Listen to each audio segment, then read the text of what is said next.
그림이 좀 잘렸는데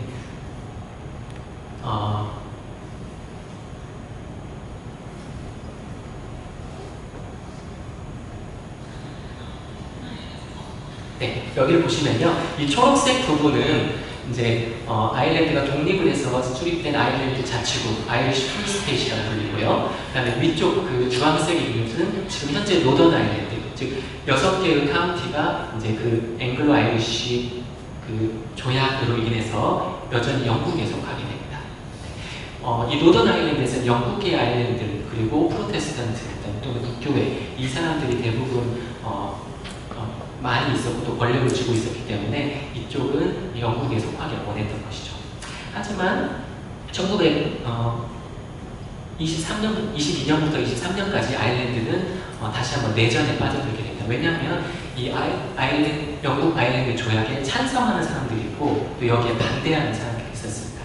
그러니까 어떤 사람이 찬성을 했냐면은 우리가 영국으로부터 독립을 얻을 수 있는 이것이 절호의 찬스다. 비록 우리나라 온전한 이 나라의 통일과 해방을 얻을 수는 없어도 지금이 절호의 찬스니까 지금 조약을 맺어야 한다고 했던 게 찬성파고요. 그다음에 조약을 반대했던 사람들은 아니다. 우리 민족의 완전한 통일, 그다음에 완전한 통일과 해방을 위해서는 끝까지 전쟁을 해야 한다라고 했던 게 이제 반대파입니다. 결국에는 이렇게 남과 북으로 나뉘어졌고요. 지금까지도 이어지고 1949년 뒤 남쪽은 아일랜드 공화국으로 이제 정식으로 수립이 됩니다. 하지만 1950년대 경제 위기를 겪게 되는데요. 아일랜드 공화국이 이제 아일랜드 자치국이 성립되고 또는 공화국까지 설립되면서 아일랜드는 너무 그 정체성을 민족 정체성을 너무나 강조하는 거지. 특히 어떤 정체성이냐면은 언어적으로는 게일어, 물론 영어도 쓰지만요. 그다음에 종교적으로는 로마 가톨릭, 그다음에 어떤 민족의 정체성이 형성되는 것을 도시가 아닌 농촌 지역. 그다음에 경제적으로는 외국과의 무역 또는 외국의 시장을 개방하는 것이 아니라 자급자족 경제를 추구하다 보니까 오히려 이제 세계화되는 시점에서 이제 계속해서 아일랜드가 고립되어서 결국에는 50년대, 60년대는 경제적인 위기를 맞이해서 이전에 1840년대에 맞이하였던 그런 금자 대기금 같은 커다란 경제 위기를 겪게 된 시기가 바로 이때입니다. 하지만 70년대에 와서는 이제 아일랜드가 더 이상 아일랜드성에만 얽매이지 않고 이제 유럽으로 우리의 정체성을 확대시킬 때다라고 생각해서 이제 유럽 경제 공동체에도 가입하고, 비록 80년대에 약간 또 경제 위기가 있었지만 90년대부터 2000년대까지 아시아의 용 있죠. 그 경제 성장을 이룩한 우리나라처럼 여기에 비견될 만한 켈트의 호랑이라고 불리면서 경제 성장을 이룩합니다. 하지만 이 경제 성장 과정에서 우리나라에서도 그렇지만 이 탈식민주의와 이 역사 수정주의 논쟁이 아주 불꽃튀게 벌여졌는데요.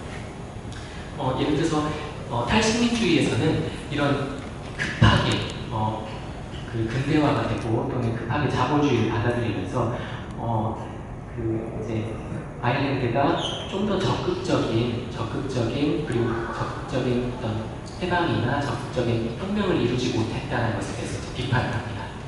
또한 그 근대화를 이루면서 우리가 되게 도외시했던 어떤 농촌의 문화, 농촌의 어떤 독특한 문화에 대해서 이제 대안을 찾으려고 하는 것들이 이제 탈식민주의 학설을 많이 제시하는 대안입니다.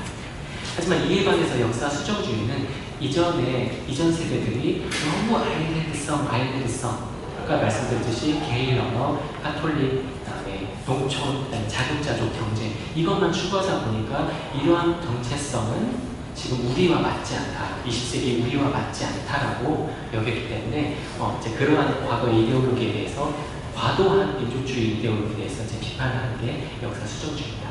더욱이 북아일랜드 분쟁, 특히 60년대 후반부터 90년대까지 특히 IRA라고 해서 그 아일랜드의 완전한 통일, 조국의 해방과 그렇죠. 완전한 통일을 추구하는 사람들이 북아일랜드나 영국에서 테러를 일으키면서 또 거기에 대한 보복, 또 보복이 왔다 갔다 하는 이 폭력의 악순환, 이 상황을 겪다 보니까 이 역사 수정주의자들은 아일랜드 성에 집착하는 것이 얼마나 병적인지를 많이 이제 지적을 했습니다. 그 대표적인 이제 사건들이 이제 북아일랜드 분쟁이 1972년 피해 일요일이라는 사건입니다.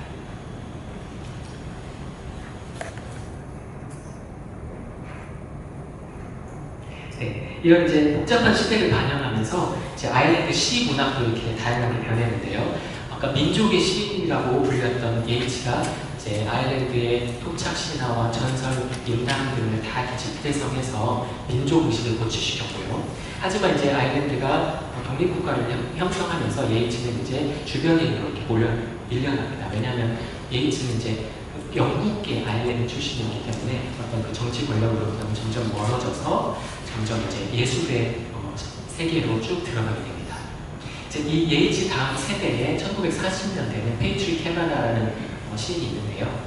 예이츠는 사실 이 농촌사회, 아일랜드 성 하면 이 농촌사회가 중요하다고 했죠. 근데 바로 농촌을 봐라. 바로 여기에 우리 아일랜드의 정신이 있다. 이 사람들은, 아일랜드 농부들은 신선한 공기를 마시고, 항상 이 신선한 야채를 얼마나 건강하고 그 종교적으로도 얼마나 경건한지 봐라. 이런 농촌의 신화를 만들어냈던 사람이에요, 예이츠가. 하지만 페이트리 캐바나는 이 시인 자체가 농부 시인이었어요. 그래서 직접 그 농촌의 실상을 알던 사람이었기 때문에 농촌이 과연 이렇게 낭만적일까요? 전혀 그렇지 않죠. 그냥 이 시인의 작품에 보면은 65세까지 결혼을 못한 노총각, 그다음에 거의 80세가 된 노모를 계속 공연하고 있고요. 그리고 이 지역에서 벗어나지 못하고 항상 염소가 나무 그루터기에 대어서 이렇게 이 제자리만 맴돌고 있는 모습으로 표현이 됩니다. 그래서 되게 리버리즘적인 관점에서 이전의 문화와는 다른 목소리를 내고 있습니다.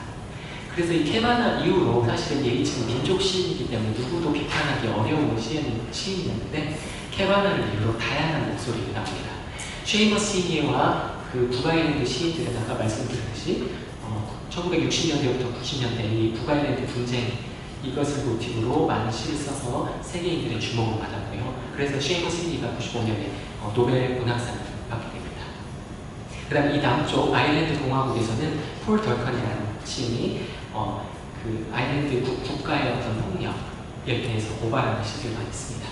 그다음에 폴 벌드는 비록 북아일랜드 출신이지만 미국으로 이주를 가서 과거에 자신에 대한 과거를 회상을 합니다. 이 회상하는 과거가 대부분 이 암흑기 60년대, 70년대 이때를 지금 나타내고 있습니다.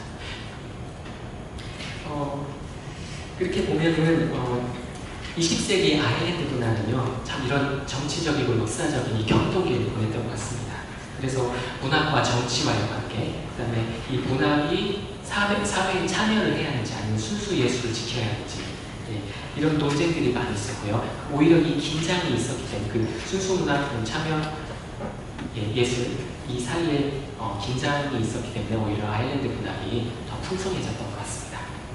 네, 여기까지가 이제 배경이 됩니다. 너무 빨리 진행했지만 이제부터 이제 시를 읽으면서 이제 이야기를 나눠보겠습니다.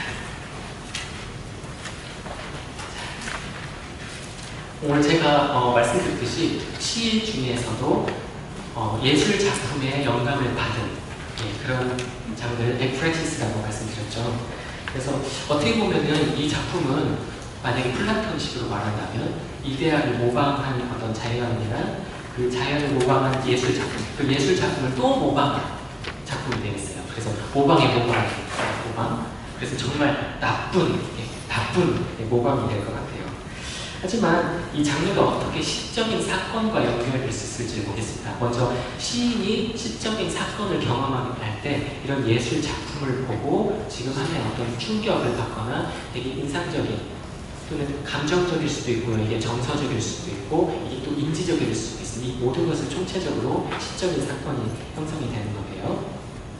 자, 구체적으로 첫 번째 시로 가보겠습니다. 자, 그림 보이시죠?